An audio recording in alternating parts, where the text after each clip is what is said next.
Look at this carriage. Bright, sterile, and almost entirely deserted. This is what the last MRT train out of Harborfront looks like before midnight. For Shazwan, Xiao Wei, Sultan, and Ashikin, the silence is a welcome relief. The four teenagers had just spent hours slogging through year-end exam prep, and they are completely drained, physically and mentally. They slumped into their seats, ready for the long ride home to Serangoon. But as the warning chime sounds and the doors begin to slide shut, someone slips inside. An elderly gentleman steps into the carriage and takes a seat near them. He's towering, easily over 6 feet tall, and wears an outdated safari jacket that looks like it belongs in another century. Sitting under the harsh fluorescent lights of a modern transit system, surrounded by teenagers scrolling on their phones, the stranger radiates an entirely different energy. He looks completely out of time.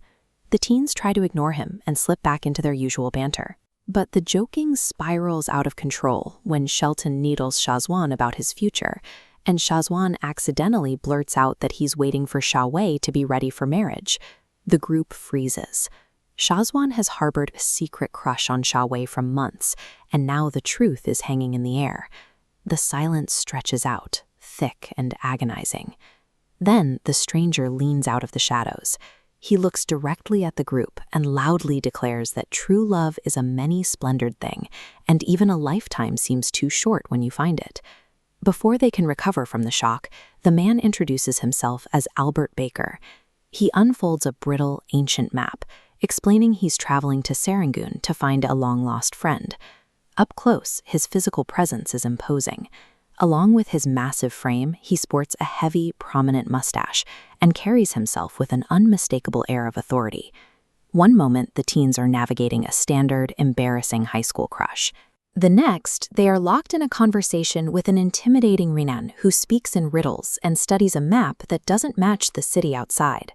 The awkwardness quickly curdles into a very real sense of dread. Since Woodley Station is near their own stop, the teenagers decide to help. They get off the train, assuming the gentleman's friend must live in one of the new condominium complexes nearby. Standing outside the bright steel and glass transit hub, the disconnect is jarring. Albert ignores the glaring streetlights, peering through metal-framed glasses at a fragile paper map that looks completely useless. Shazwan pulls out his smartphone, opens a GPS application, and asks for an address or a phone number so they can properly pinpoint the location. But Albert waves the phone away. He casually states that he knows the way, pointing off into the distance and noting that a palace must be in that direction. Albert is navigating a version of the city the teenagers can't see. The landmarks he identifies and the tools he uses belong to a map drawn over 100 years ago. Albert turns his back on the glowing windows of the new condominiums. Instead, he points toward a sprawling, empty tract of land devoid of any streetlights. He confidently declares that the Astana, the palace, lies straight ahead in the gloom. The teenagers exchange confused glances. Look at this building. This is Astana Kampong Glam, one of the few places in Singapore you might actually expect to find royalty. But the teens aren't looking at a sprawling royal estate. They are staring at an overgrown field, a plot of land that, until recently, served as a sprawling cemetery. Despite their pleas for him to come back to the safety of the station, the towering man steps off the concrete pavement. He walks steadily out into the open, dark expanse, and within moments, he vanishes completely. The teens are left standing alone on the sidewalk. Xiao Wei is trembling. Ashikin is in tears. Their weird, mildly irritating late-night encounter has instantly dissolved into pure terror. The following morning, desperate for an explanation, the group corners their history teacher, Mr. Eng. They detail every strange aspect of the man they met on the train. Mr. Eng listens, and then provides the missing context. That dark, empty field over the former cemetery?